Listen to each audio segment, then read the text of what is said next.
Well, in a way, you could say congratulations to Nancy Pelosi. She wanted a bipartisan vote on her impeachment inquiry resolution. She got it. It was a bipartisan vote against her impeachment inquiry resolution. There are a number of other Democrats who chose to vote the wrong way, who should have voted no, and they won't be here to serve with us anymore come January of 2021. Nancy Pelosi, as the leader of her conference, has chosen to sacrifice a few of her own members. Those members are going to lose for all of the right reasons. Because, as we've seen during this past vote, staffers were running around the Democratic side of the aisle begging members, don't cheer, don't clap.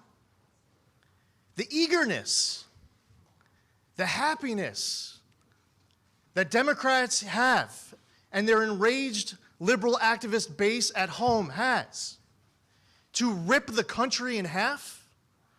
We're here. Steve Scalise just talked about wanting to unite our country, to work together to be able to pass USMCA, to reduce the cost of prescription drugs. But instead, we have colleagues who have gavels who are eagerly ripping our country in half.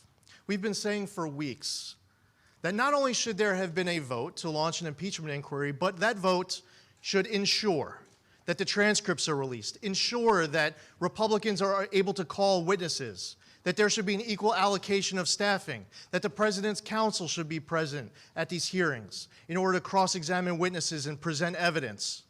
Every single thing that we've been saying over the course of the last few weeks on those points aren't here in this resolution. Now, Adam Schiff, as Mike McCall just pointed out, is the prosecutor, the judge, the jury, the chief strategist for lying and leaking. A couple days ago, he crossed into this new territory called witness coaching, and he wasn't very good at it. And it's not just getting close to the whistleblower. Get this, the jurisdiction of the Intelligence Committee is to look into intelligence-related matters. But Adam Schiff decided 2 days ago, in his most recent rule change, that in no way, shape, or form can you ask any question that has anything to do with the intelligence community. Now, you all are being used. Some of you are happy about it, some of you are not.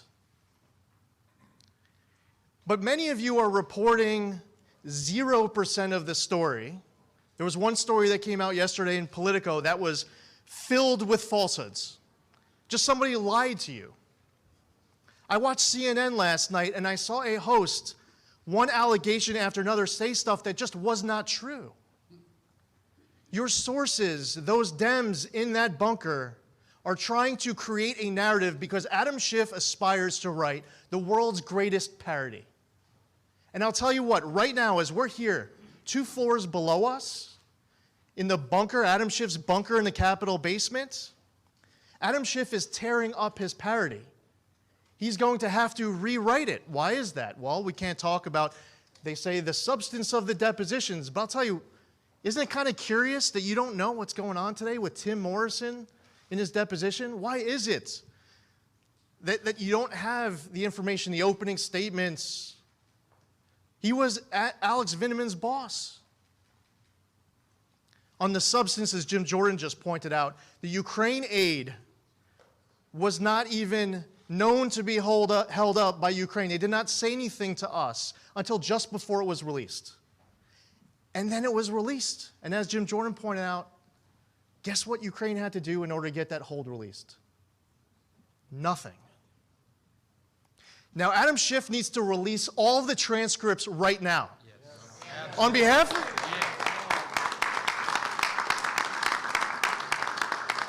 of our constituents, on behalf of the American public, for everyone who's pissed about being misled by Adam Schiff and his cohorts hiding in the bunker of the Capitol basement, using you to lie to our constituents, release the darn transcripts. Let's have a conversation about substance. Because I'll tell you what, you lost the conversation about process. You're losing the conversation about process. Bring it on about substance, because our president was right in being concerned about corruption. Our president was right in wanting to look into interference in the 2016 election. And the president of the United States is right to be concerned about a corrupt foreign company run by a corrupt Ukrainian oligarch hiring the son of the vice president with no energy experience, no Ukraine experience for at least $50,000 a year. $50,000 a month. And then the vice president of the United States, who was literally the most conflicted person out in the Obama administration to be running point with Ukraine, goes over to Ukraine and threatens the loss of $1 billion if they don't immediately fire the prosecutor who had an open investigation into Burisma and Zlochevsky. And I don't believe that Zlochevsky, Burisma, Joe Biden, Hunter Biden should be immune from scrutiny just because Joe Biden is running for president. And if that's not illegal, it should be illegal. And never again in this country should we have a son of a sitting vice president based solely on her name without any energy experience or any Ukraine experience being paid from a corrupt company run by a corrupt oligarch with an open corruption investigation into it. So on the substance, I say to Adam, bring it on. Release the darn transcripts and do it today.